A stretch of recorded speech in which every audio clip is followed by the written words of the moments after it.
We've been talking about this time of transition and how the best strategy for making this transition is knowing who you are.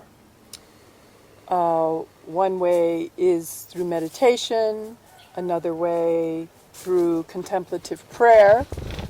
And what about shamanic practices? Yeah. Well, one thing I want to say is that it's important to know, it's vital to know who you are. And then from that place of knowing who you are, next question is, how do you want to be? Who do you want to express? What part of yourself do you want to express in life? How do you live that? So that is something that there are many ways of really coming to that realization and living that. And one of those is through shamanism. Shamanism traditionally uses, there are many forms of shamanism. One of the most common is around using plants. In shamanism, they're often called teacher plants. These are plants that you ingest, usually, and you begin a relationship with the spirit of that plant or the consciousness of that plant. And the consciousness of that plant can be very, very different than just its physical form. And some of the more known teacher plants are plants like psilocybin mushrooms. I guess that's a fungus, technically not a plant, but you know what I mean. San Pedro cactus, peyote cactus, ayahuasca is one of the more well-known ones in these times. Using the example of ayahuasca, that is a traditional tea from the Amazon, a mixture of two plants. The bark of a vine called ayahuasca and the leaves of a bush called chacruna. Mixing these two together, they produce a very powerful hallucinogenic effect.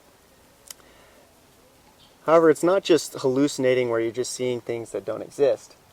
It's really working with this plant, or psychedelic plants in general, hallucinogenic plants in general, allow you to go very deep inside, into the depths of your own mind, into a deeper communion with your soul. And in that space, there are many things that you can do. One of the main approaches that I really like and how I work with psychedelic plants or hallucinogenic plants, medicine plants, Entheogenic plants. Is learning, finding out, opening up to all these aspects of myself that are not in alignment with who I want to be, not in alignment with how I want to express myself in life, not in alignment with who I really am. So for example, there can be some deep belief that I'm inadequate. That belief could have come usually from childhood. There could be karmic patterns where it relates with past lives, experiences from past lives. What's most important is realizing, for example, this belief, I'm inadequate, and beginning to see how that is playing out in my life. And from the perspective of your soul, who is an infinitely loving, infinitely powerful being, this belief of I'm inadequate is a joke. It's and can be an obstacle to my soul wanting to express myself clearly, authentically. So, getting back to the example of I'm inadequate, there are many techniques of finding out, what these beliefs are. you know, plant medicines is a very powerful one. This belief, I'm inadequate.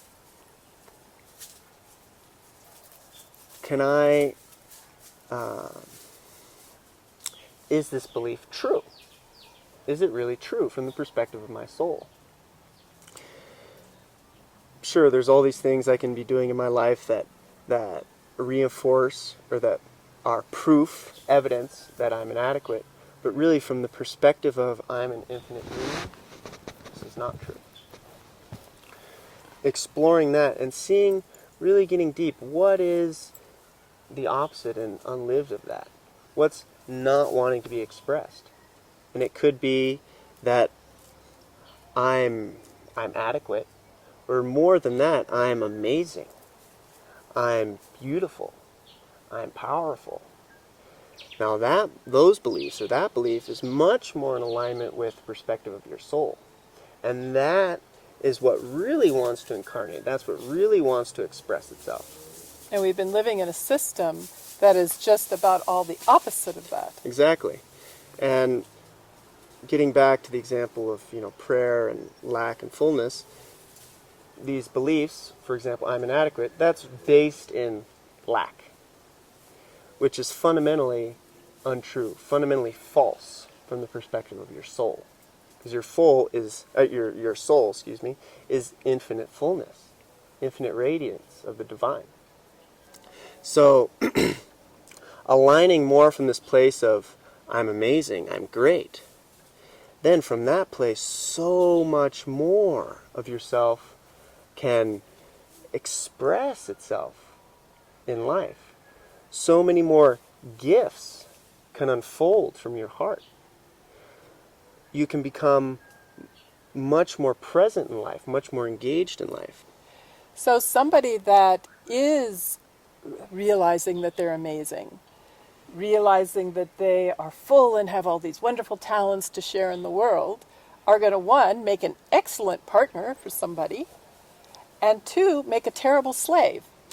So for the system as it's set up, this system is set up so that people will not realize that, so that they'll stay small, play small, need to be in codependent relationships, need to not even find out what their gifts are, so that they can't express them. And then if we can't be sharing our gifts freely, which would be a whole new economy, then instead we've been given this false economy based on money and these strange values about material values and status and things that have nothing to do with our souls. Exactly. And so shamanism, especially as you are working in it, is to really tear the lid off of all of that fakery and let us breathe as who we truly are. It's basically one path to help you live authentically.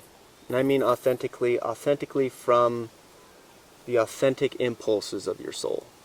And the more you live from that place, the more you feel better, the happier you are, the more creative you are, the more loving you are, the more joyful you are, the more you can live a wonderful life.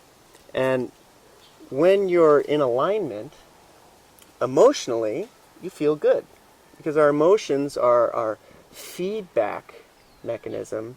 They tell us when our mind is not in alignment with our soul.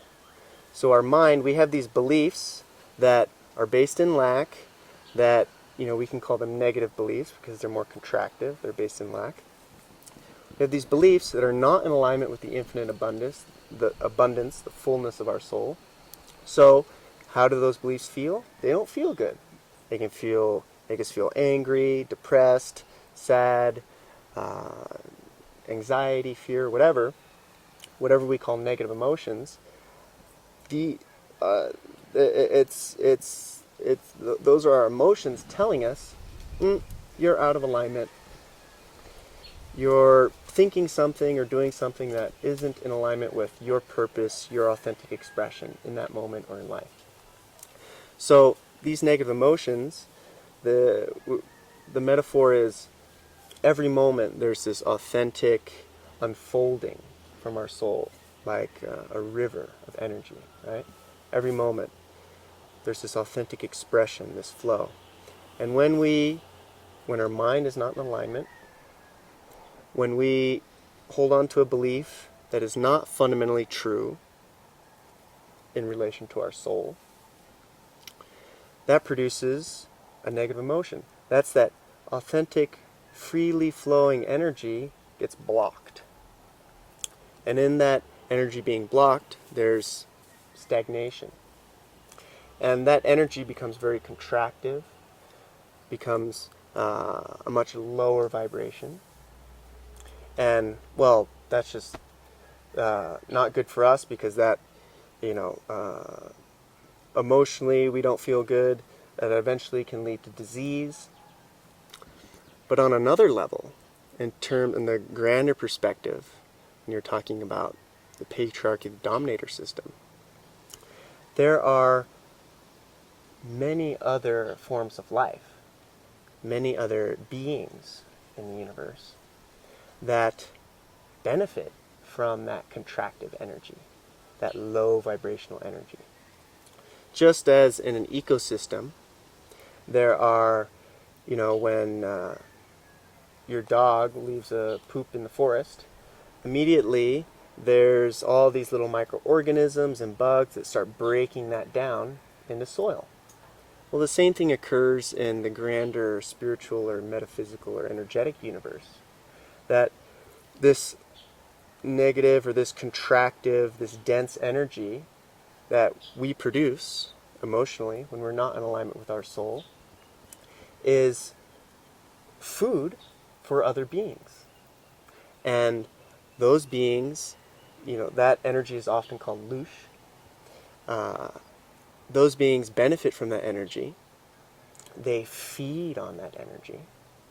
And that's a whole nother topic around who's really behind the dominator system. Are a whole other levels and races of beings who are use this. simply farming us for our contracted emotions. Exactly. So, okay, that can be, horrifying information. It can make you feel like a victim or whatever. But there's another way of looking at it where it can be very empowering. That is more motivation to really become more in alignment with your soul, fully living out your purpose in life. Because then we feel better, we're vibrating at a higher emotional level in terms of resonance and level of vibration. The more we starve these beings of food, the more we can be free from them, but especially free from our own limiting beliefs. And the more that affects the collective, the more that literally raises the vibration of humanity and the planet. Those are I believe, prerequisites and also the direction for humanity's evolution. If we want to live a positive future, is if each person is living from their authentic place, and there's an authentic sharing in relationship, the more that's going to affect society, the more society, our civilization, could be built on an authentic place, built on coming from this place of joy and love and truth. We could be living in and building an entirely new civilization, one that we can barely even imagine the potential of this future that is here right now. That we are at this juncture in humanity's evolution where we can go this direction. And it could literally be heaven on earth. So even though there's pushback coming Yep. from those who don't want us to get out of this more dense vibration, I think we should all take heart and follow our hearts. Absolutely.